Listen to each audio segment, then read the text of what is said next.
Entre las efemérides importantes nace Netzahualcóyotl, el rey chichimeca, un día como este de 1402. Rey poeta, guerrero victorioso, estadista, legislador, urbanista, impulsor de la cultura prehispánica. Su nombre está inscrito con letras de oro en la Cámara de Diputados. Erudito, arquitecto, tuvo una actividad importantísima al principio, ¿no?, de su derecho al reino. Bueno, es que los tiranos, pues los malos en la historia eran los de Azcapotzalco. Y Maxtla, que es descrito, a mí en los libros de historia era descrito como un monstruo. Claro, pero en Azcapotzalco no. Uno va a Azcapotzalco, hay una calle y es una gente respetada, ¿no? Pero Maxtla mató a Iztlizóchitl, padre de Nezahualcóyotl, y lo mató en una jaula, unas condiciones horribles, ¿no? También mató al Tlatoani de Teotihuacán, perdón, de Tenochtitlan. Y todo esto lo presencia oculto desde una arboleda el propio Nezahualcóyotl joven. Y él es casi niño, y él es el que dice, tenemos que acabar con la tiranía de los tepanecas, que eran los habitantes de Azcapotzalco. Y él organiza la resistencia, se consigue al heredero de lo que sería Tenochtitlan, se alían con el de Tacuba también, finalmente derrotan a Maxtla. Y pues ya se establece la triple alianza que dominaría el valle. Todo el valle. Es toda una historia épica, como similar a las de los griegos. Espartanos. Y después él se convierte en un rey sabio. Pero además era muy poderoso, aunque estaba en Texcoco, en una ocasión, en un roce con los propios tenochcas, toma la capital y les pone condiciones para que no sigan pues interviniendo, abusando de los pueblos vecinos, y regresa a Texcoco. Él podía haber unificado todo el valle en su poder y no lo hace. Pero también el triunvirato que se forma se convierte en algo muy cruel. Acuérdate que si no pagaban los impuestos, los castigaban de una manera más cruel que ahora, fíjate. Ay, no ¿Por des qué ideas. crees que su dominio llegó hasta Centroamérica? Sí, los texcocanos, a colúas ya no les gustaba que les dijeran chichimecas, porque eran los chichimecas, ¿no? Era un pueblo pacífico, dedicado más bien al trabajo, la agricultura, la filosofía. En cambio, los tenochcas eran guerreros y tenían una religión que les obligaba a conseguir prisioneros para el sacrificio. Se mantuvo una cierta independencia, logró Texcoco mantener su independencia aún a la sombra de un aliado tan poderoso como era el Tenochtitlan. En nuestros billetes solo hay una muestra de poesía. Es curioso, pero los billetes están repletos de otros símbolos. Y sin embargo tenemos un billete de 100 pesos que tiene una inscripción poética. A ver, Miroslava, ¿cómo dice tú que tienes buena vista? El billete con esa letrita pequeñita. Poema Netzahualcoyotl. Amo el canto del centzontle, pájaro de 400 voces. Amo el color del jade y el enervante perfume de las flores. Pero amo más a mi hermano el hombre. A ver, escuchemos este regaño. De 47 años, José Luis Hernández de Cuauhtémoc. Verdaderamente todos los de la mesa se deben poner a estudiar la historia de México, pero no la oficial escrita por los euroafricanos, o sea, los españoles. Y quiero decirles que en México no había reyes ni imperios. Tengan cuidado con lo que dicen. Ah, y Héctor, la religión católica es la más bárbara porque no practica lo que se predica.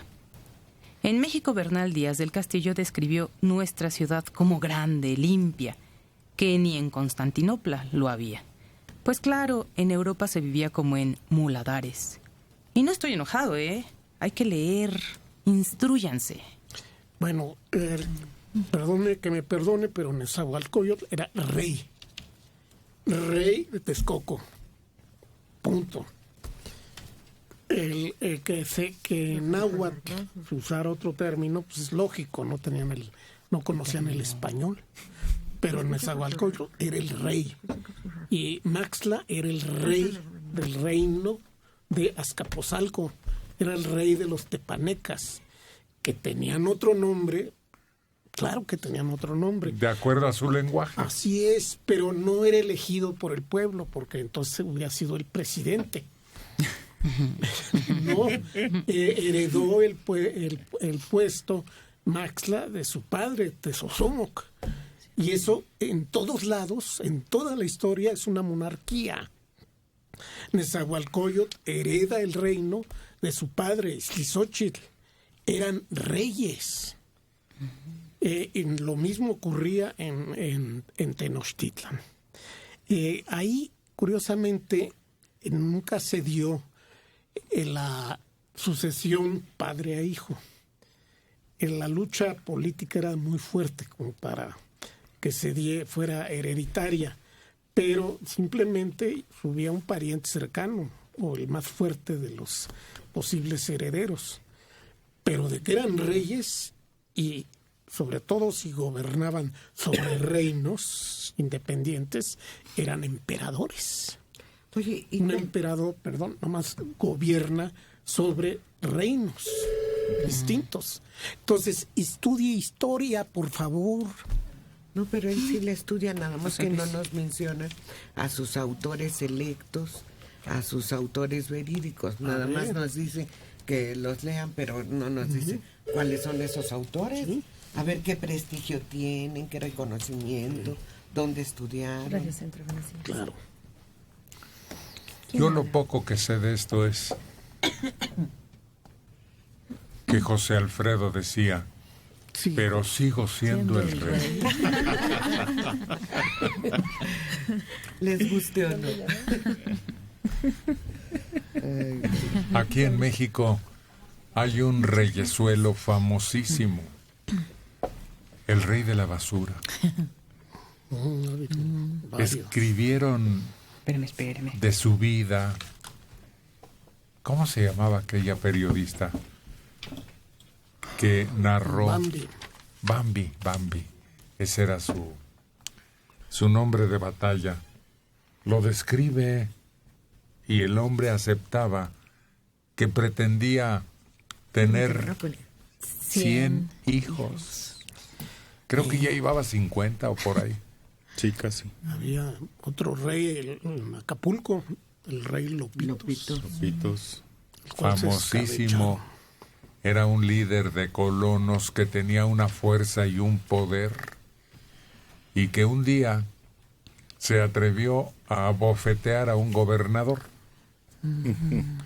Sí, creo que a Israel Nogueda Otero, que lo ninguneaban mucho, pero un día se enojó y le pusieron un 4 y ahí murió. Sí. Pues yo del que me acuerdo es del Rey Feo, que vemos cada vez que hay carnaval en Veracruz. No existe la palabra Dios. El de chocolate también, de cri-cri. Con nariz de cacahuate, pero que era muy infeliz. José Morales Trenado, 58 años, en Naucalpan. Hablando de reyesitos famosos, yo recordé 3 de la literatura. Uno de ellos es el rey solitario, que está en un planeta o asteroide, y solo podía ordenar a sus súbditos lo que solo pudieran hacer. Por ejemplo, si le decía al sol, Sol, ocúltate, el sol se ocultaba. Este rey es del libro del Principito. Otro rey es aquel al que vendieron un ropaje invisible, pero él se veía encuerado. Y el último es el reyesito, que salía en las secciones del domingo en algunos periódicos y tenía aventuras muy simpáticas. Ese era cómico. Sí, cómo no. Y el otro es el que vestía un ropaje hecho con tela que lo volvía invisible. Bueno, que solamente las mentes superiores podían verla. Les decían. El vendedor les dice esto, llevaba un rollo invisible, ¿no? Y él le cree, dice, sí, qué textura, qué maravilla. Y se corre la voz, y entonces él va desfilando por la calle desnudo. Y todos dicen, qué maravilla, qué hermoso traje. Y un niño pequeño dice, el rey va desnudo. Entonces ahí se dan cuenta que el niño no podría considerarse mente superior o mente inferior. Era alguien que decía la verdad. ¿Y te acuerdas que entre los cuentos que contaba Geo estaba la del rey que le faltaba una oreja? Sí, tenía su cancioncita. Sí. El rey es sordo, no tiene oreja, por eso usa una peluca vieja, pero el rey está mocho, no tiene una oreja y por eso ocupa una peluca vieja. ¿Y el otro de las orejas de burro? Ese es Pinocho. No. ¿Cuál? El rey tiene orejas de burro, que dijo en un agujero en el campo, y luego lo que florecía repetía. No, el que dice en el agujero en el campo es el de la oreja mocha. Pero se va el sonido y todos se enteran que al rey le hace falta una oreja. No, es otro. El rey tiene orejas de burro, que se lo cubría la testa con un lienzo. Las metía debajo de la corona. Sí. Y se ponía la corona. Y el peluquero es el que tenía, bajo pena de muerte, prohibido decirlo. Sí, algo así. Es que yo solo conozco los de la baraja. Yo recordé la historia de un rey que buscaba una esposa y le dicen, mira, esta es la más hermosa, mira, esta canta muy bonito, y así un desfile, ¿no?, de varias mujeres con diferentes virtudes, todas muy visibles, pero él siempre se preocupaba por verle las manos y les veía las manos a todas, no, esta no, y así las iba descartando, hasta que llega con una muy humilde, pues no muy agraciada físicamente, pero le ve las manos y le dice, ¿qué manos tan hermosas tienes? Y eran unas manos muy maltratadas. Y le dicen, ay, señor, pero es que no la ha visto bien. ¿Pero le viste las manos? Señor, es una mujer que trabaja en el campo, es una mujer que... Véale, sus manos son muy maltratadas. Pues sí, porque son las manos que trabajan para los demás. Son unas manos que se ocupan de los otros. Son unas manos que están dispuestas a cuidarme y ocuparse de mí. El rey Midas con orejas de burro. Ya me están dando la respuesta. Yo tenía razón. Cuenta que un rey muy avaro, que estaba obsesionado, le hizo un favor a un dios y le concedió un deseo: que todo lo que tocara se convirtiera en oro. Pero le pasó con lo que quería comer y cuando quería beber. Así que después de enloquecer de contento, entró la preocupación y Midas le pide al dios que se olvidara del deseo que había pedido. El dios estaba muy divertido viendo cómo tanto oro había terminado por aborrecerlo.